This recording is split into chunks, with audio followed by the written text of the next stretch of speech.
This video is sponsored by Tokyo Treat and Sakurako.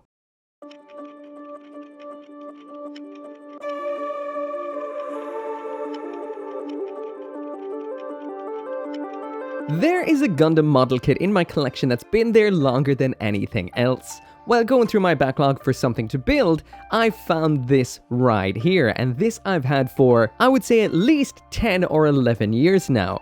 This right here is Custom Set 2 for using with the original Perfect Grade RX-78 Granddaddy Gundam. Now I'll also mention that I have never built or reviewed the RX-78-2 Gundam on this channel either. Now I do have one, which I'm going to be using today, but there is a couple of issues with that one right here.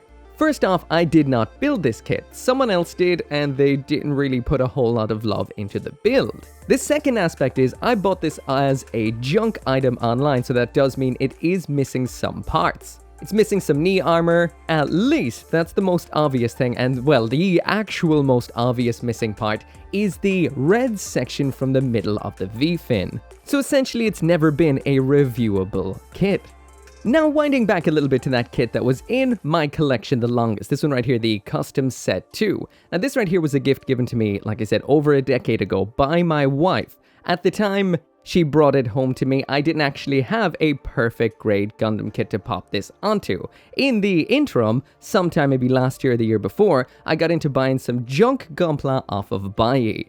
And what I mean by junk gunpla is it's basically people selling off their kits that are pre-built, no box, maybe missing parts, all of that, but you will get them at quite the discount. I do this for kits that I may never ever build, but I do want to fill in the collection. Usually I want them to have at least every part available, but with the RX-78-2 Perfect Grade, it was missing quite a few bits, which means it was definitely a steal. So that means today I can combine both of these kits right here to an actual finished RX-78-2, and that is what I'm gonna do. But there is the issue of the missing red V-fin part.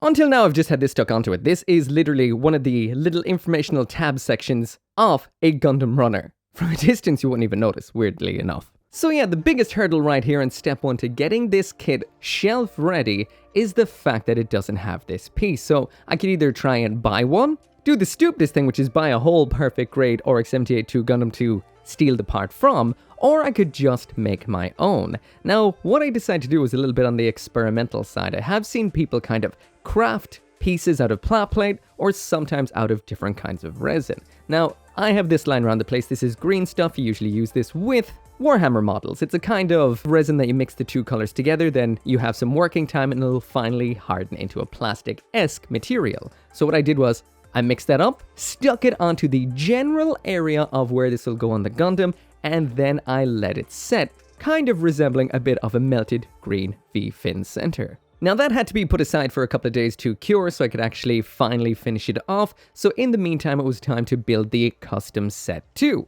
Now what this Custom Set 2 is a set of clear parts for using with your Perfect Grade so you can have some clear segments, and it does have a bunch of classic RX-78-2 weapons inside of it as well. Now, hurdle the second or third, I'm not sure at this point, the decals in here were ancient and yellowed. So I did plan on using these in the build, trying to get it shelf ready, but the problem is, well, they're useless. I went looking for some 1/60th scale decals online. They're kind of difficult to get, especially anything that's, well, officially Bandai, until I actually came across the fact that you can fix this yellowing. The internet tells me if you take this sheet, stick it up in a sunny window for a few days, it will bleach the yellow out of them. So that is what I'm going to try. So that means no decals today, but we'll see if the couple of days of Irish sun will get these bleached. With Tokyo Treat and Sakurako, you can experience Japan from the comfort of your own home. Last time I took a look at Tokyo Treat, this time I'm taking a look at Sakurako. This is a monthly Japanese artisan snack box that supports local Japanese snack makers. Each box comes with 20 traditional, authentic and artisan Japanese snacks, including Japanese teas and a special Japanese tableware. This month's box theme is Autumn Moon Festival. Tsukimi is Japan's lunar celebration. It's a time to honor the autumn moon, and that means it's time for some autumn snacks. This month, Sakurako invites you to capture the essence of tsukimi and indulge in authentic and savory flavors. Celebrate the autumn season and enjoy a traditional moon viewing experience with Sakurako. This right here, the Autumn Moon Festival box, was ridiculously awesome with some of my all-time Japanese snack favorites packed inside of it. Absolutely packed with artisan treats. What we got in here is Tsukimi Mikan Cream Cookie, Chestnut Dorayaki, Lemon Baked Chocolate, Hokuri Sweet Potato, Kodaimai Senbei, Black Sesame Miso Arare, Cocoa Black Soybeans, Usagi Pon Senbei, Tsukimi Candy, and Usagi Hozui. Out of the box, my two favorites were the Kokuto Kinako Mochi. I love kinako. It's such a delectable flavor. And on a mochi, and filled with a brown sugar filling, these were ridiculously good. But my all-time favorite Japanese snack really has to be custard taiyaki. Taiyaki comes in a bunch of different flavors, but custard is the best. And there was two of these in here, and they were so good. Every Sakurako comes with tea and a tableware. The tea this time around was Tsukimi Rokucha, and the tableware was this absolutely cute and gorgeous tsukimi dish. This looks so great. We've got matte, we've got gloss. It is beautiful. Apparently also microwave safe. As well as that, we have the booklet in here, jam-packed with all the information about the snacks, including the allergens, and all that you need to know about tsukimi and a wealth of Japanese culture. It's awesome. Anyway, if you want a Sakurako box of your own for a friend or a loved one, so that you or they can experience Japan from the comfort of their own homes and get some absolutely delicious snacks, then check out that link down there in the description and use my code, which is on the screen right now. So while that green stuff is curing and those decals are whitening, it was time to build the parts inside of this box. Now first off, the clear sections are a little bit on the funny side on this kit. Just a little bit. They're still really cool. If you ever want to display the inner frame but still have the kind of silhouette or ghost of the armor on there, this is the way to do it, especially if you paint up some details inside of the Gundam. However, there are some aspects on this particular Perfect Grade that aren't really viewable, if you get what I mean. Like on the shoulder right here, if you pop the armor on, you're seeing the inside undetailed surface of the armor through this, as opposed to the nice detailed segment inside. But on the whole, it does look really nice. Also, I will mention at this point, I've never built the Perfect Grade Oryx 782 at all, so I was kind of wondering what it would be like. I've handled this kit a bit because it's been roaming around my office a little, and it doesn't feel that impressive, but under the hood, under the actual plastic, there's some cool stuff in here. There's a lot of opening hatches that open outwards. There's a lot of pistons inside of it that move as it moves. There's a lot of cool ideas, some of which Bandai has abandoned back in whatever year, 1999 or whatever, that this kit came out in. I just double checked one of the runners there, it came out in 1998. So if you are adding these pieces onto a kit that has the armor on it already, some parts do need to be removed. This is very simple. These don't actually hold on that great at all. They're not latched on there, and there's a lot of polycaps holding on a lot of the hatches because they do move. So it's simple to take them off and retrofit on the plastic pieces, clear plastic pieces. One of the most interesting aspects of this particular build is the polycaps are also clear. There are some polycaps in the various moving aspects of the armor, and they are included on the new runners, and they are in a clear plastic, which is really cool. Now, I will mention, I've always avoided clear Gundam kits because they've never really interested me. I just thought they don't really look like the Gundam they're meant to be, so I've never tried. This right here is impressing me a lot. I am enjoying this so much. This is going to unlock something now, which is going to bother me, which is now I'm going to want clear kits, especially kits that have a really nice inner frame. The way these clear parts catch the light, when you finally put this all together with it half clear, half not, it has a ridiculously cool, almost X-ray kind of feel. It actually reminds me of an Astro Boy picture, this one right here. That's the vibe it's given me, and you still have the ghost of the armor too. Inside this box as well, we do have some weapons, including my #1 favorite, well, classic Gundam weapon, and that is the Gundam Hammer. You put together the big old Morning Star end of it, including all of the spikes. You build the anchor on the other side, and the chain is all pre-made inside the box and just attaches onto this perfectly. This is beautiful. On top of that, you do have a beam rifle, as well as 2 bazookas. The beam rifle is the same as the normal one, besides having a clear scope, so I didn't build that, but I did build one of the bazookas. But yes, now that a couple of days had passed, that does mean that this section up on the V-fin had finally cured. Now this I was kind of trying to decide how I would approach it. I didn't know how to approach it because I've never really worked with green stuff in this kind of way before. Usually you just kind of sculpt stuff into your Warhammer with it, so trying to shape it to an actual central aspect of the V-fin crest, I thought, well, it was going to be a little bit of a challenge. Thankfully, around back, the way I pressed it on did leave an imprint of where it attaches on. So this is a fully attachable and detachable part that does not require glue. On top of that, you kind of have the basic gist of the size and shape of what this should be like. So I just used a blade, this time by Display. I used this little Display set right here in order to pretty much do the majority of shaping this. And first off, I just used the blade to cut it to the general size, in and around what size it should be. Then I grabbed some of the sanding boards that are in here, using a really, I don't know how to say this, I always mix it up. Is it high grit or low grit? It's the lower number. I used 400 grit sandpaper to kind of finish this off, shape it, as well as using a bit of a file as well, because green stuff doesn't necessarily file in the same sort of way as plastic, because it is a little bit on the rubbery side. So I just worked it with the blade, worked it with some sandpaper, occasionally attached it onto the Gundam just to make sure nothing was crooked to kind of get the vibe. I did use a pencil to sketch onto the surface the general dimensions I needed to cut it to, and overall in the end it did work out a lot better than I thought. Then all I had to do was paint it to match. I just used an undercoat of Chaos Black by Citadel because this is for using with Warhammer stuff, so of course it's going to work on the green stuff. Then I finished it off with Pure Red by Tamiya.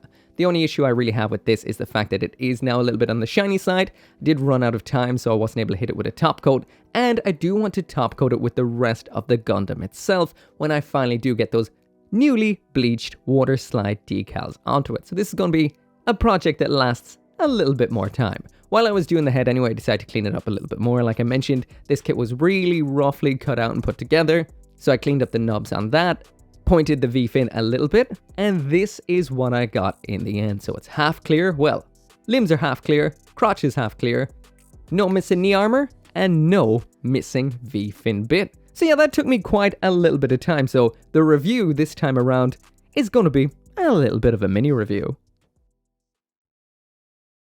So there it is, the first ever Perfect Grade Gundam in all of its 1/60th scale glory, and I have to say I'm still somewhat impressed. Sure, there is a lot of old aspects about it, it is plain in some regards, but there's still a level of old school majesty about it. First off, this is very anime accurate-esque. Not fully anime accurate to the point where it looks like this, but in a way that doesn't have too many extra like bevels or added greebles here or there, or different kind of bits of armor cuts, details, vortex generators and the like, none of that on there. It does have some extra kind of gaps in the armor where the hatches would open up, giving it its extra little bit of detail, but overall it's a nice rendition of the Gundam, and the clear parts that I've added onto the left hand side really do add another level of awesomeness because you can see into the nice interior aspects on it, which once again I will mention are begging for a little bit of maybe silver and brassy paints, just to detail up the pistons and extra little bits in there. Now I will also mention this thing does have an LED unit in the side of its head. You just open up the flaps like so. You have to remove a screw like this and pop it out, but I will mention whatever battery you need for this I do not have at hand, so it does mean we won't be able to check that out. And I will also mention that does mean the eyes here do look a little bit on the dead side without that typical old school Oryx 78-2 yellow.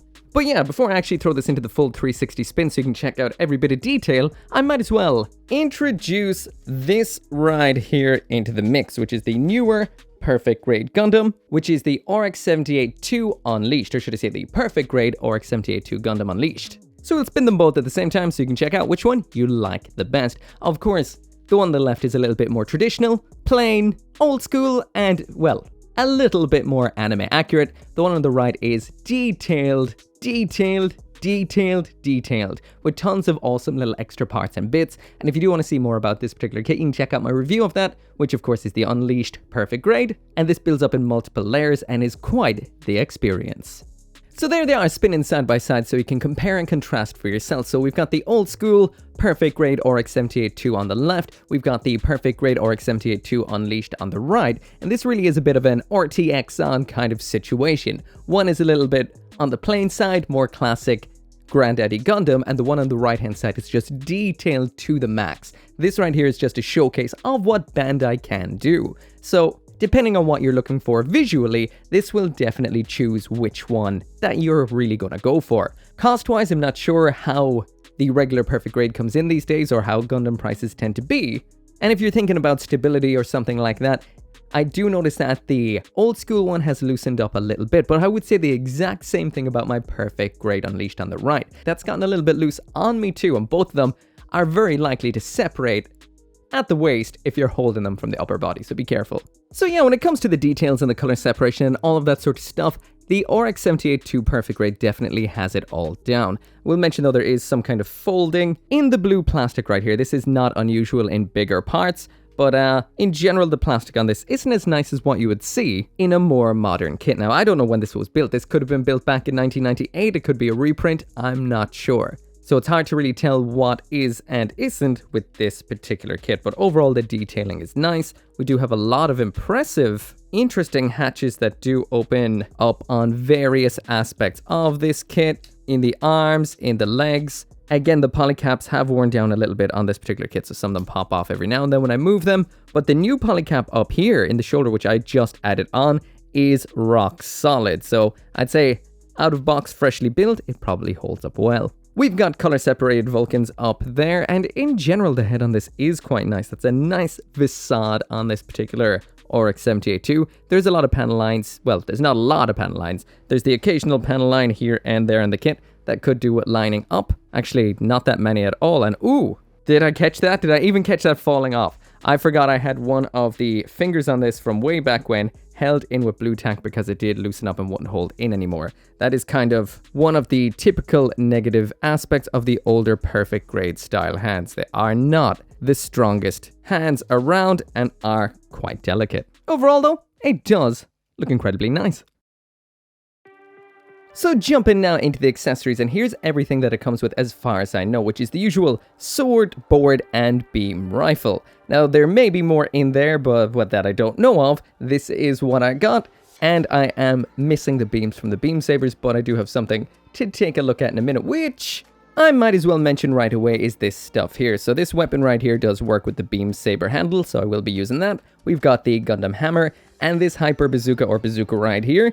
This there was two of, but I only built the one because I won't be using both with this display. Also, I will mention there is an extra beam rifle in this particular option box, but it is the exact same parts as this one right here, except you do have a clear colorless sight section for in there. That's the only difference. Now we'll mention it right now that there was a custom set one as well, which is the rest of the clear parts. So if you're looking for a look like that right there, as opposed to this right here, you can get that set out there somewhere in the world as well, probably on Buyee. So I'm not going to go through all of the accessories from the loadout I have right here. I'm just going to load this kit up in the way I'm going to leave it up on the shelf. However, I'm going to try out one thing because I'm really curious about it. This is one of the daftest weapons of all time. This end is meant to be pink because it is meant to be a beam effect. However, in here it is in clear, which kind of goes with what older kits were like, so you could customize them whatever way you want. Just give it a spray whatever clear color you like, including pink if you want to keep it standard. But yeah, that's what that looks like. That is just plain daft. I love it. All of the weapons have these kind of little fold out aspects like this right here, so you can pop them into the hands. I doubt these hands can even hold anything anymore because they can't even hold on their fingers, but we'll see when I'm popping something in. I might go with something light. Honestly, I think I can't help myself, but go with the Gundam hammer anyway. They pop up there. Next up in here is the shield. This is nice and big. Again, plain. These sort of things have kind of like the detail you'd see on a not so high-end kit these days. Like if you're looking at I don't know, maybe, no, you wouldn't see as much in an entry grade, but definitely a full mechanics or something like that would be packing a lot more than this right here would be. Anyway, we've got our handle for attaching into the hand. That does move. This does slide up and down, spin around in case you want it slot side up or down, depending on the way it's holding it, as in the Origin. We do have a clear piece inside of that, which is very, very nice. And I'm terrified this is just going to absolutely fall apart. I felt something in the arm already pop just as I moved it there. This does not like to be touched anymore. That just pops on like that. And there we go. The other weapons that we have in here, there's really not a whole lot to say. They are nice in their own right. We do have a move-in handle here on the beam rifle, this little section right here that tucks away for attaching it onto the butt flap, side to side, moving sight, the usual kind of stuff. Nothing too ridiculously over the top, and it is mainly in the one color of plastic. The bazooka is big, incredibly hollow, which is kind of good when it comes to a perfect grade kit, because it does mean you don't have all that bulk to contest with on, well, you know, such a large kit. It can get really kind of gravitationally challenged very quickly, but overall it is quite plain. This handle is unique. The whole thing kind of moves like this. That is a cool effect, and the same sort of tuck away little section in the handle, which is nice, but overall very plain. Of course, the Gundam hammer is absolutely ridiculous, as it should be. I love this weapon right here, and I will mention, while I'm looking at it right now, this did just come in the door, like, I think yesterday, So it does mean I will be taking a look at something very similar soon, which is a real grade variant of all of this stuff right here. At least for the most part. We even have that beam javelin, so I'm super happy about that. And a stand. Pretty cool. This kit could do with a stand. Hatches, opening hatches I should say, definitely seem to be the rage with this kit right here. We do have one back here again. Hard to access compared to modern kits, which tend to have, you know, something to actually grab onto. So this kit right here is always falling forward on me, so I am going to stick something around back to attach it, and I am going to go with the beam rifle that just attaches on in just like so, and using that like a little bit of a counterbalance. And finally then, the weapon I'm going to go with, and I feel like I'm going to regret this, is the Gundam hammer. So I don't even know how I'm going to attach this. Well, this weapon does not have that little tabby bit to attach it into the hand, and this has no like hole in order to kind of attach it onto an action base, just to kind of have it mid-air. So I don't even know how I plan to attach this onto this particular kit. Hold on. If I'm not mistaken, there should be some way this can attach onto the backpack instead. Yeah, there we go. We seem to have a little bit of a tab in here again.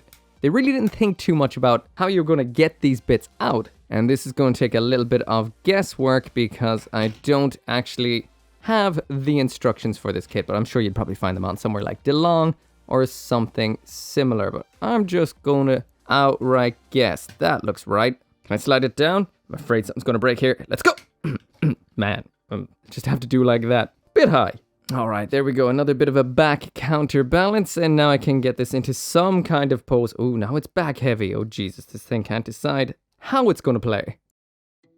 So jumping on into the articulation. This is really big, so it's hard to get into frame. I'll also mention the ankles on this are really bad, so it keeps falling over. It keeps face planting, which means I keep having to put it back together, so I'm not going to let it do it, well, for the novelty of it or the funniness. But yeah, all the fingers have kind of aged poorly. Overall, this kit hasn't aged well at all. Again, if you just built it and never moved it, it may stay feeling good. And again, the way you store your kits, all of that. I don't know what this kit's history was, but it's a little bit woo on the not so secure side. But anyway, trying out the usual pose. Wow, if there was ever a kit I'd recommend not trying to pose, it's this one right here. So much went wrong so quickly. The leg moved a little bit. The side skirtings keep the legs from going out to the sides too much. It's very wiggly. It's not great. But both shoulders absolutely shit the bed on me. The one on the far side with the normal colored armor, all the pistons just popped while I tried to move it. The other side just exploded entirely. This is one of those kits that kind of has those elements that some parts are a little bit on the stronger aspect than others, and some are weaker, so you end up stressing the parts that are weaker. In the end, this is all I got. It doesn't pose too well, so this is really a kit for standing there, or maybe some basic poses which are a variant of just standing there. But otherwise, all those pistons and stuff, they don't like to be moved around too much. Again, this is an older kit, so maybe it's aged a little bit. It's hard to tell. But yeah, that right there, that is it for the video. Would I recommend this kit or would I not? It's a hard one to say. If you like retro kits or want to see where Perfect Grade Gunpla has come from, then I'd say definitely give it a go. If you're looking for the best of the best 1/60th scale Perfect Grade Gundam out there, this is not it. Of course, go for the Unleashed version because all of those updates are phenomenal. It's an incredible kit. If you see this around, see it at a good deal or something like that, maybe go for it. But only if you don't mind old school Gundam kits. Now as for me, I am not done with this just yet. There's still a little, well, case of those sun bleaching decals that hopefully I'll get some time to get back to. Anyway, as always, thank you so much for watching. Make sure to come back for more Gundam videos, and of course I will see you next time. As always, I can't finish this video without special thanks to those who support the channel on the memberships as well as over on Patreon, including Abraxas, Caleb Engelhardt, Joe, Orgy59061, Shadowwolf179, 10 Soldier YT, and Van Fawn.